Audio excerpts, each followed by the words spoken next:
ইলিশটা নৌকায় যেভাবে রান্না করে মাঝিরা, ঠিক সেই সিস্টেমে। এটা আমার আম্মু দারুণ রান্না করে।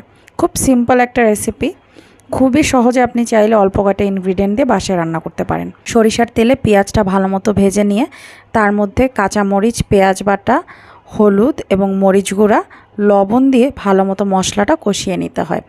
এত সিম্পল একটা রান্না কিন্তু এত বেশি সুস্বাদু, সেটা আপনি না খেলে কখনোই বুঝবেন না। তবে কি জানেন, ইলিশ মাছ আর চিংড়ি মাছ এমন দুইটা মাছ যেটা খুব অল্প ইনগ্রিডিয়েন্টে খুব সহজে রান্না করে নেওয়া যায় এবং স্বাদও হয় চূড়ান্ত।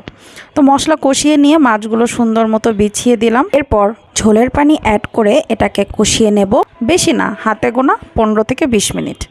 এই যে এরপর এই ঝোলটা দিয়ে জাস্ট ভুনা খিচুড়ি অমৃত লাগে। এই যে কাঁচামরিচ লাস্টে ছিটিয়ে দিলে ব্যাস রেডি হয়ে গেল সিম্পল ইলিশের ঝোল। আর ভুনা খিচুড়ির সাথে এটা জাস্ট অমৃত।